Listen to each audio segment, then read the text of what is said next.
My name is Dr. Eric Valliere, and I'm a thoracic surgeon and a member of the Division of Thoracic Surgery at the Swedish Cancer Institute and Medical Center here in Seattle, Washington. Today I will be talking to you about lung cancer surgery and what to expect when you come into our office to talk about possible services that we can provide you or your loved one when going through treatment for lung cancer. The thoracic oncology team is a multidisciplinary team made up of radiologists, pathologists, oncologists, radiation oncologists, pulmonologists, interventional pulmonologists, and thoracic surgeons. We all here work together with you as a team to make sure that you get the best care possible as you go through your cancer evaluation.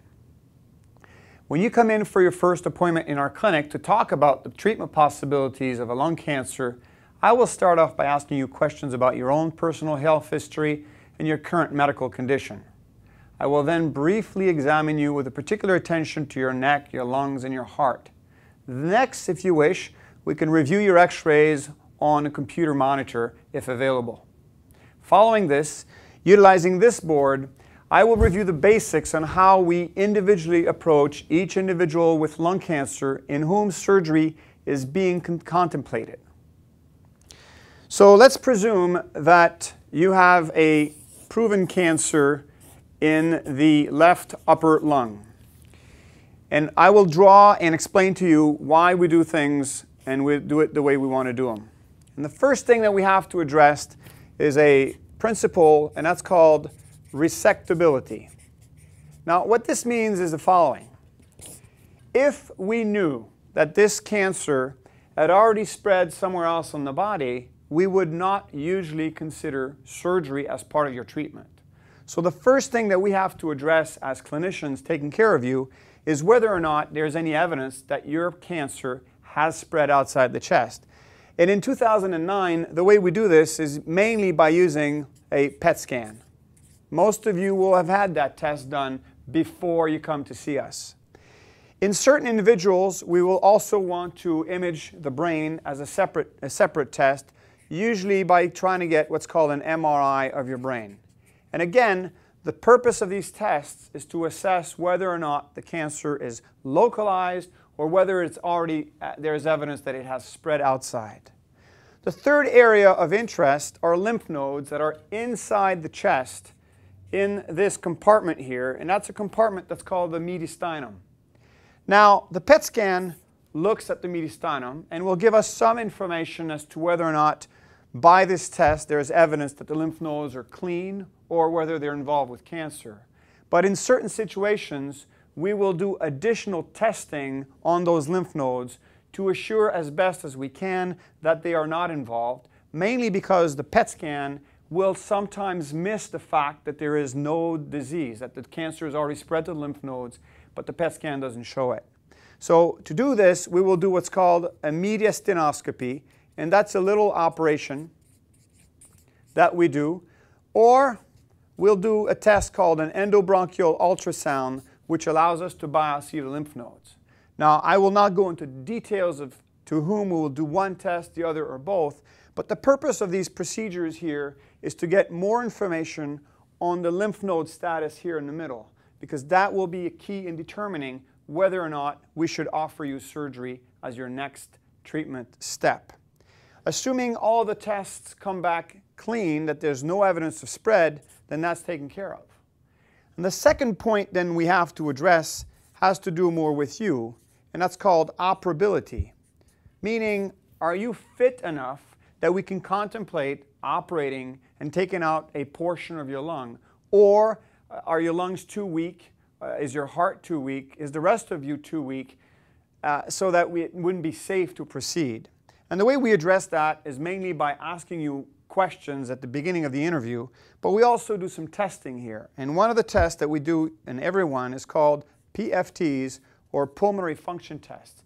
And that's a test that measures volumes and flows that you will generate when you breathe, and we do that with a machine.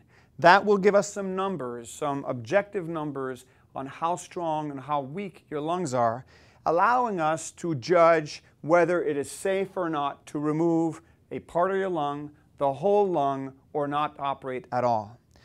Many of you also, we will want to do some heart testing, either because you're not very active or you have other risk factors for heart problems. And that may involve a cardiology consultation or just a stress test of some sort. And if there are any other health conditions that are of some concern, we may want additional testing here. But in general, we will concentrate on those two areas to determine your operability. Now, in 2009, the standard of care for a cancer that has not spread, that is localized in that area, and someone who has good cardiac and pulmonary function in such that we can take them to surgery, in 2009, the standard of care would be to do what's called a lobectomy, where you remove the one anatomical section of the lung. The left lung has 2 lobes, the right lung has 3. So that's the standard of care, and that would be a lobectomy.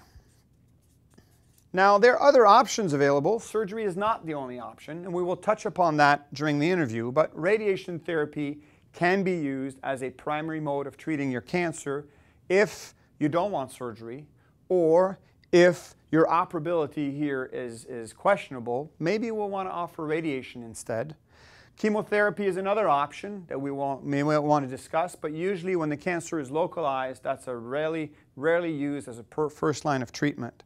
And there's always the option of doing nothing, but obviously we will be talking about this because the implications of leaving a lung cancer alone without any treatments are quite serious. Whether or not you will need any form of treatment after surgery, we will usually leave that decision to once the surgery has been done, analyzed, that the pathologist gives us all the information on what we found, how big the tumor was, what structures were involved, whether or not lymph nodes were involved, and that will determine mainly whether or not we would recommend any other form of treatment beyond surgery once you have healed up. But the standard of care would be a lobectomy in 2009. The other thing that we'll want to talk about is how we're going to do this lobectomy. We can do it in the old standard way, which involves an open approach, or we could do minimally invasive surgery using what's called VATS, or video-assisted thoracic surgery, or even robotic surgery in certain instances. But not everyone is a candidate for minimally invasive surgery, and that's something we're going to have to address and discuss when you meet with us in the office.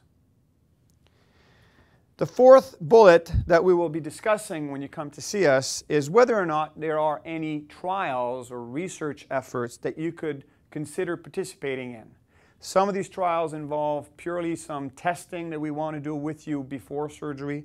Some of them will involve sharing part of your tumor with some of the labs that we're working with. Some of them may involve chemotherapy beyond surgery.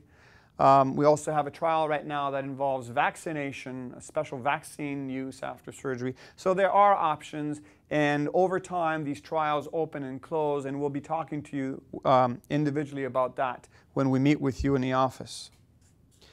The last point that we will talk to you very briefly is the fact that we have a lung cancer support group that meets every 2 weeks.